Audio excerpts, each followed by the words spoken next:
네, 안녕하세요. 김프로입니다. 오늘 코스피는 0.11% 하락 마감, 코스닥은 0.67% 하락 마감을 했는데요.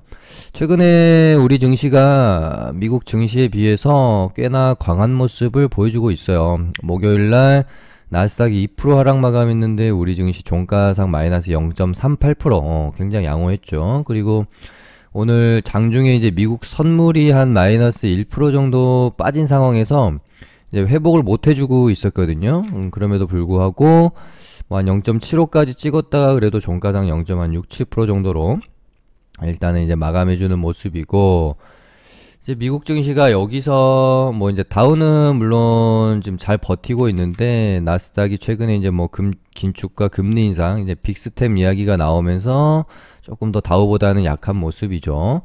네, 그래봤자 이제 여기서부터 훨씬 더 땡길 때는 많이 땡겨놨기 때문에 뭐 지금 약한 모습을 보이는 것은 어떻게 보면 이제 뭐 당연한 모습이다.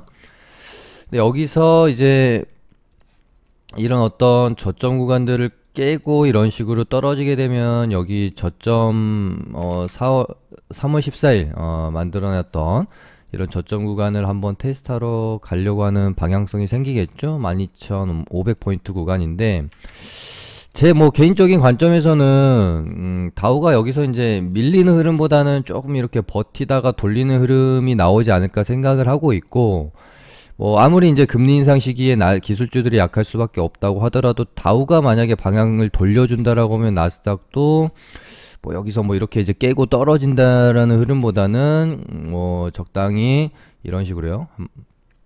크게 보면은 뭐 이제 쓰리바닥의 형태가 될 수도 있는 거니까, 이런 식으로 뭐 흐름이 이어지지 않겠느냐. 지금으로서는 뷰를 그렇게 좀 가지고 있고, 일단 뭐 러시아 우크라이나 전쟁 리스크는 어느 정도 이제 거의 다 해소 국면에 들어가고 있는 상황에서 딱 하나 우리가 조금 이제 걱정해야 될 부분이 하나 남은 것 같습니다. 오늘 오전에도 뉴스 보니까 거의 지금 핵무기를 사용하려고 하는 어떤 경고음이 거의 이제 임박해 있다라는 뭐 이제 뉴스도 있고 그랬는데, 혹시 이제 핵무기 사용에 따라서 잠깐 이제 잠잠해 있었던 전쟁에 대한 리스크가 다시 한번 부각이 되는 것, 요 정도를 제외하면은 지금 뭐 이제 뭐 금리 인상이나 뭐 상하이 봉쇄 같은 부분들이 시장의 방향성 자체를 끌어내리기에는 이제 충분히 악재는 반영되어진 상황이 아닌가 지금은 뭐 그렇게 생각을 하고 있고, 이제 지금 시점이 어떤 방향성이 있는 구간이 아니라 그냥 옆으로 기고 있는 박스권의 구간이에요.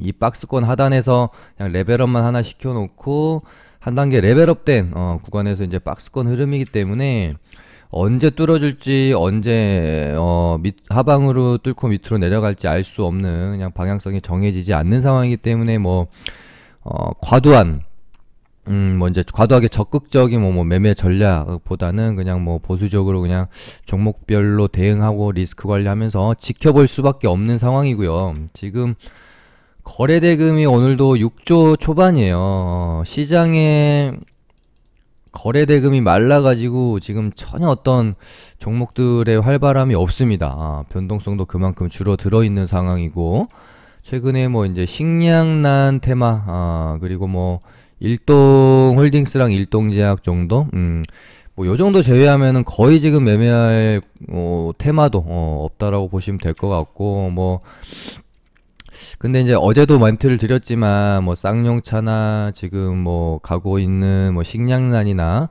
뭐 일동제약 요런 사실은 재료들은 예전에 뭐 정책 테마주랄지 뭐 로봇, 메타버스 뭐 요런 테마들에 비해서는 뭔가 좀 마음 놓고 공략하기가 좀 힘들기 때문에 수익 구간을 조금, 그러니까 리스크가 있는 재료들이라는 거죠. 그렇기 때문에 수익 구간은 좀 짧게 잡을 수밖에 없는, 오버나잇을 내가 비중을 확 실어서 매매할 수가 없는 그런 재료들이다 보니 요때에 비하면은 굉장히 지금 좀 재미없는 시장의 상황이다 라고 보시면 될 것 같습니다. 그리고 사실 이제 식량난 테마도 보시면 지금 뭐 이제 대장이 현대사료도 그렇고 뭐 한일사료 오늘 이제 뒤늦게 이제 테마 안에서 종목들이 이제 확산이 되는 과정에 있는 거죠. 그리고 이 확산이 과열을 보이면서 테마의 전체적으로 고점이 형성되고 시세가 이제 마무리되는 뭐 항상 똑같은 사이클로 돌고 있는데, 오늘 이제 확산해서 내일까지 뭐 추가 급등이 나온다라면 아마 과열 구간으로 들어갈 걸로 보여져요. 식량난 테마는. 근데 이런 매매들이 뭔가 오르니까 우리가 뭐 소외감, 포모를 느낄 수가 있는데, 이런 거 뭐 매매하기가 쉽습니까? 솔직한 말로. 뭐 현대사료 조정도 없이, 그러니까 음봉 하나 없이 이런 식으로 쭉 뽑아버리고, 뭐 한일사료도 마찬가지고요. 이런 식으로 가는 거를 우리가 무슨 수로 매매를 시원시원하게 비중 태워서 할 수가 있겠어요. 그러니까 실제적으로 지금 시장에서 뭐 좋은 눌림목 자리에 들어가서 좋은 수익을 낼 수 있는 뭐 그런 테마가 거의 지금 전무하다라고 보시면 되는 거죠. 그만큼 지금 시장의 질도 안 좋고 어려운 상황이기 때문에 뭐 적극적으로 시장에 뭐 너무 이렇게 개입하려고 하지 마시고 조금 이렇게 차분하게 관망하는 자세도 지금은 필요하다. 그렇게 생각이 들고, 이제 오늘 기존에 뭐 미래생명자원이나 뭐 누보, 팜스토리 요런 애들이랑 같이 현대사료랑 한일사료가 움직임이 나왔었다면은 약간 오늘은 이제 식량난 테마가 확산이 되면서 새롭게 올라온 뭐 사조동화원이나 우리가 뭐 흔히 알고 있는 이제 이제 사료 곡물 이쪽 말고 식품 관련주들이 많이 올라왔어요. 뭐 대한제당, 대주산업, 그다음에 뭐 닭고기 관련주들 마니커, 서울식품, 한탑 이런 애들이 좀 올라왔고요. 지금 일단은 대장 역할을 하고 있는 게 현대사료나 한일사료인데, 현대사료는 이제 위험자를 달았고 한일사료가 이제 경고에서 뭐 위험으로 넘어가면서 거래 정지가 이제 나올 거 아닙니까? 그럼 이때서부터는 조금 이제 테마 전체적으로 고점에 대한 확률이 있을 수 있으니 조심을 하면서 보되, 얘네들이 이제 한일사료랑 현대사료가 어느 정도 고점 찍고 떨어지는 구간에서 다른 애들이 대장으로 치고 올라오는지, 그러니까 예를 들어서 오늘 그러니까 새롭게 식량난 테마로 형성된 애들 중에 뭐 수산주나 뭐 닭고기 관련주 중에 요런 애들이 현대사료랑 한일사료가 시세를 충분히 내고 떨어지는 구간인데 순환매가 다시 돌면서 얘네들이 대장으로 치고 가는지, 아니면 현대사료, 한일사료 죽으면서 얘네들이 같이 죽어버리는지, 요 부분이 정말 중요한 키포인트가 아마 될 겁니다.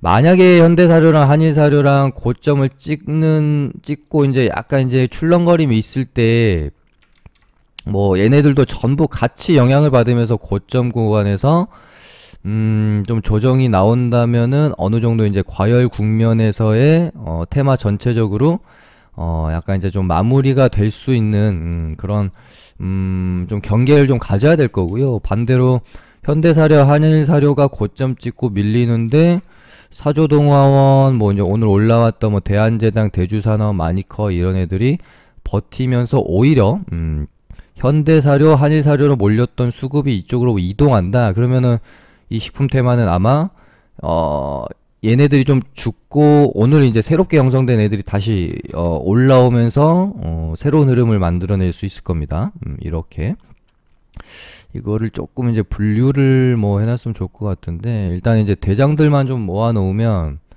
요 정도까지 될 것 같아요. 이것도 그냥 아예 바꿔버려야 될 것 같고.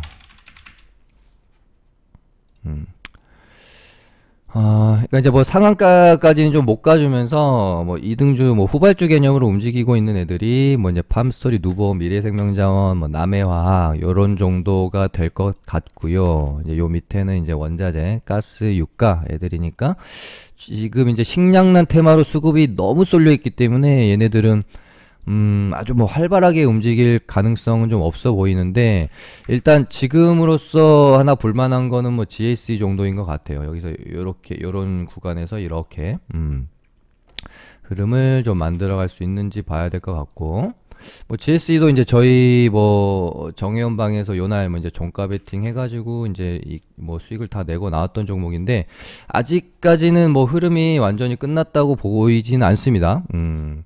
언제 또 뭐 에너지 제재 이야기가 추가적으로 나온다거나, 아까 말씀드린 것처럼 진짜 러시아에서 핵무기 사용을 하게 되면 그때는 추가 급등이 나올 수 있기 때문에 얘네들도 계속해서 지켜봐야 된다. 그래서 뭐 가스에서는 GSE 유가에서는 중앙에너비스 이렇게 보시면 되겠죠. 얘네들도 제 개인적인 관점에서는 뭔가 이제 뉴스 나오면 쏠려고 준비는 하고 있는 것 같습니다. 근데 뭐 뉴스가 안 나오면 당연히 뭐 이렇게 죽을 수도 있겠지만, 암튼 식량난에서 키포인트는 한일사료랑 현대사료가 고점 찍고 떨어질 때 얘네가 이제 같이 죽는지 아니면은 대장이 바뀌는지, 그 부분 한번 보시면 될 것 같고요. 그 다음에 이제 오늘 식량난 테마 제외하면은 장 초반에 뭐 이제 원전 관련주들 중에서 뭐 한신기계 이제 잠깐 움직였던 부분을 제외하면은 이제 뭐 일동그룹주들 얘네밖에 볼 부분이 없었던 것 같기 때문에 진짜 뭐 진짜 수천 종목 중에서 오늘 매매에서 수익을 낼 만한 쪽은 뭐 식량난 테마 몇 종목이랑 뭐 일동그룹주들 몇 종목 이렇게밖에 없다라고 보면 얼마나 지금 시장에서 먹을거리가 부족한지 알 수 있을 것 같아요. 그래서 되게 언제쯤 방송이었죠? 제가 한 이때쯤?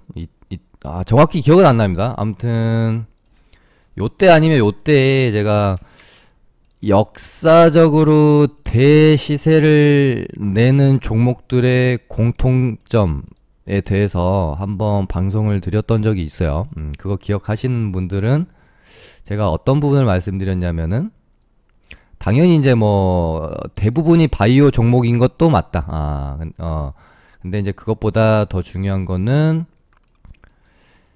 1만 원대 아래, 보통 이제 1만 원에서 뭐 한 5천 원 사이, 한 7, 8천 원 사이에서 매집이 이루어지다가 만 원을 돌파를 하면서 대시세가 이루어지는 경우가 많다. 그래서 뭐 여러 종목들 참 많이 말씀드리지 않았습니까? 뭐 짧게 그냥 다시 한번 살펴보면 예전에 뭐 역사적으로 신라젠 보시면 딱 1만 원 구간 근처에서 매집이 이루어진 다음에 뭐 이제 15만 원까지 이제 땡겼죠. 요렇게. 그리고 나서 뭐 이제 뭐 신풍제약도 보시면 얘도 이제 1만 원 구간, 뭐 1만 원 구간 이 정도 구간에서 매집이 좀 이루어진 다음에 여기 이제 정확하게 약간 이제 만 원을 돌파하는 구간서부터 보시면 야, 이거 어마어마하잖아요. 이거를 누가 견디겠습니까? 이렇게 흔들어대면. 근데 딱 보시면은 만 원이라는 저항대를 두고 6,500원에서 만 원 사이에서 이렇게 움직여요. 그러다가 만 원을 돌파하는 순간 어떻게 됩니까? 시세가 나버리죠. 그리고 또 뭐가 있었더라? 이거 뭐 박셀바이오. 박셀바이오도 보시면 딱 최저점이 1,200원 아니지 않습니까? 여기서 매집한 다음에 30만원. 역사적인 정말 종목이죠. 30만원까지 올렸고. 그래서 이제 제가 이런 것들을 보면서, 근데 이제 방송에서 이런 거를 말씀드리기가 조금 부담스럽긴 해요. 괜히 또 제가 말씀드린 그 부분에 꽂혀가지고, 막 너무 이제, 뭐, 과한 비중이나 뭐 이렇게 실어가지고 손절도 못하고 막 버티실 수도 있지 않겠습니까? 그래서 좀 조심스럽긴 한데, 어찌됐 그렇다고 해서 뭐 아예 이런 것들에 대해서 뭐 제가 뭐 이야기 드릴 수가 없다라고 하면은 또 방송할 수 있는, 뭐 방송하는 의미도 없는 거잖아요. 어쨌든 이제 투자에 대한 어떤 판단과 책임은 보시는 시청자분들이 지셔야 되는 거고 뭐 하는 부분이니까요. 그래서 이제 그러면서 이제 일동제약도 제가 10,000원 언저리에서 매집이 이루어진 다음에 이런 식으로 지금 이제 6만 원을 찍고 진행 중인데 얘가 과연 물론 이제 대시세를 내는 과정에서는 항상 급등락이 따르게 되고요. 예를 들어 뭐 신풍제약 같은 애도 이거를 누가 견딜 수 있었겠습니까? 얼마나? 다 여기서 끝인 줄 알았죠. 근데 더 갔죠. 뭐 이런 것처럼 굉장히 많은 이제 풍파가 따르기 마련인데, 보시면 이제 일동 홀딩스도 마찬가지죠. 10,000원 근처에서 매집이 이런 식으로 이제 이뤄진 다음에 지금 일단 뭐 한 4만원 구간 진행 중인데, 일단 이 뉴스로 오늘 급등이 좀 나왔습니다. 그래서 뭐 1차적인 뭐 고점은 뭐 뭐 이제 승인 시점에 아마 고점이 형성이 될 텐데, 여기 보시면 일본에서 승인을 받으면 한국 허가로 이어져 올 하반기 국내 기업 생산이 예상된다. 이렇게 되면 이제 1차적인 뭐 어떤 최고치의 기대감을 가지고 상승할 수 있는 부분은 이제 당연히 이제 승인 시점이 될 거고요.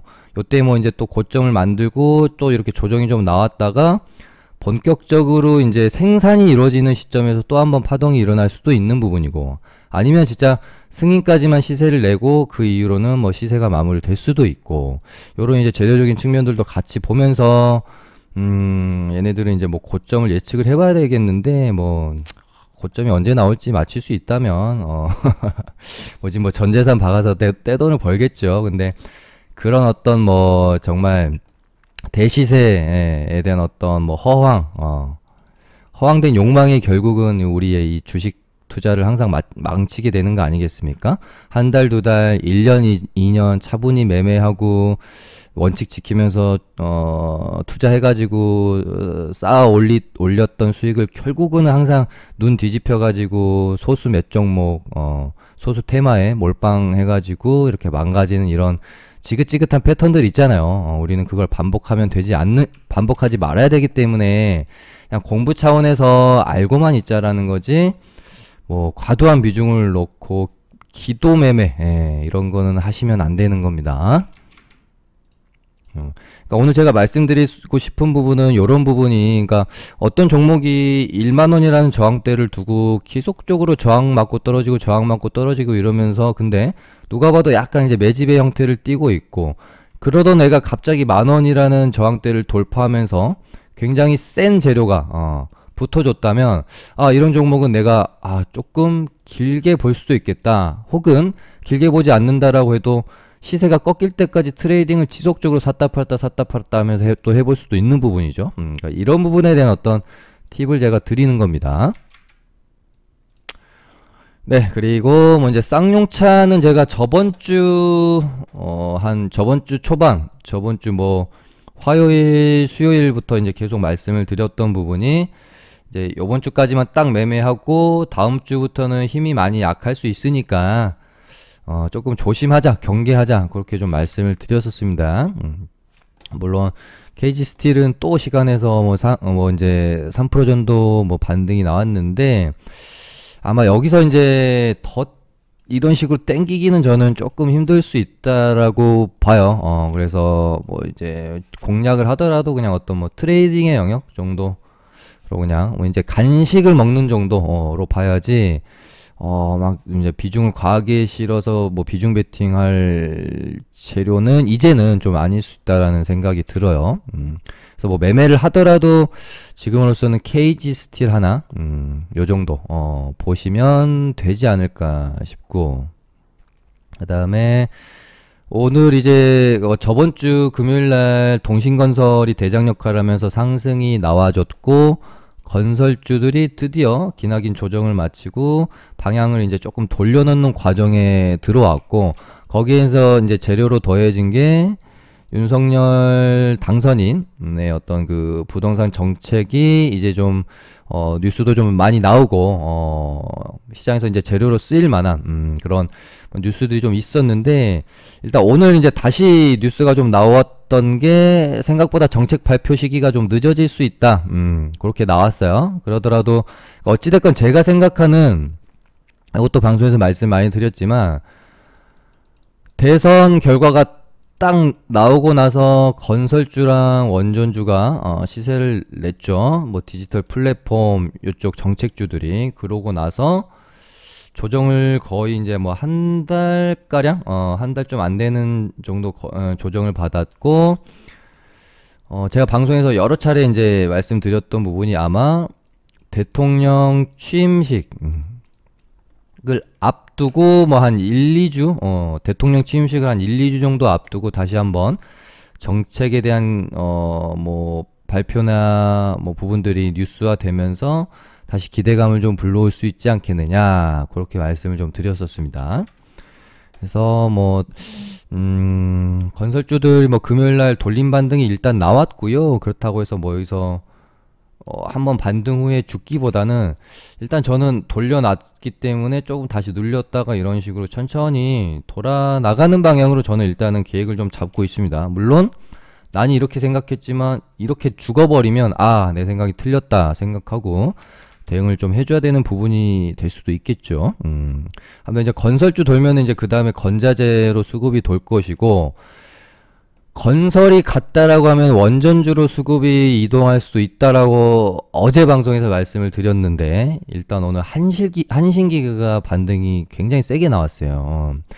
근데 이제 그러니까 원전이 이제 반등을 할 수도 있다라는 부분은 제가 어저께 방송 통해서 정확하게 맞추긴 했지만 이제 반은 맞고 반은 틀렸어요. 왜냐면 저는 한신기가 여기서 최주주 매도 이슈가 있었고, 이때 당시에 원전주들이 전혀 꿈틀거림이 없는데 한신기가 혼자만 독주를 했기 때문에 그러고 빠지는 상황이었기 때문에 저는 원전주가 이 다음에 파동을 만들 때는 한신기가 아닌 다른 애들, 뭐 보성파워텍이나 뭐 일진파워 같은 애들이 대장 역할을 할 수도 있지 않을까라고 생각을 했던 겁니다. 근데 역시 대장은 대장인지 한신기가 오늘도 뭐 대장 역할을 좀 해주는 모습이었어요. 그래서 얘도 여기서 이제 이런 식으로 돌아 나갈지 이런 식으로 이제 죽을지 좀 잘 지켜봐야 되겠죠.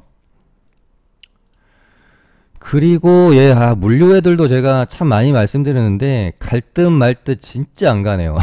지독하다. 그러니까 뭐 한솔 로지스티도 이제 여기를 뚫으면 가주는 건데 이 박스권 놓고 무지하게 정말. 근데 이제 뭐 이렇게 뚫고 시원하게 가는 경우도 있지만 결국은 갈 듯 말 듯 하다가 이제 제가 방송에서 진짜 많이 말씀드리는 게 그거잖아요. 갈 자리에서 안 가면 죽는다. 그래서 얘도 이제는 하루 이틀 안에는 가줘야 되는 자리라고 봅니다. 그래서 일단 뭐 하루 이틀만 좀 더 지켜보시면 좋을 것 같고, 그 다음에 정말 좀 끼도 좋고 되게 움직임이 좀 수상하다 라고 느껴지는 쪽이 또 철강 애들이거든요. 얘네들도 한번 움직일 때 엄청 가볍게 슈팅을 쏘는 경향이 있어서 얘네들도 수익을 진짜 곧잘 줍니다. 금각 절강도 엄청 움직임이 좋죠. 끼도 좋고. 그래서 이쪽 뭐 하이스틸까지. 그리고 예전에 뭐 이제 나는 뭐 너무 가볍게 움직이는 종목도 싫고 좀 대형주 차분하게 들고 가고 싶어 라고 하실 분들은 뭐 동국제강 같은 애들 제가 뭐 이제 조금 방송에서 추천드렸던 적도 있는데, 이런 애들도 이제 이런 가격대를 뚫어내면서 한번 흐름을 가져가는지 보시면은 이제 이평선들 이렇게 이제 모아놓는 작업을 여기서 하는 거거든요. 그래서 모아놓고 요렇게 가는지 한번 보시면 좋을 것 같습니다. 네, 오늘은 뭐 이렇게 마쳐보도록 하고요. 이제 저희 뭐 무료 카톡방 들어오실 분들은 제 카톡으로 뭐 카톡 주시면 뭐 링크 남겨드리도록 하겠습니다. 감사합니다.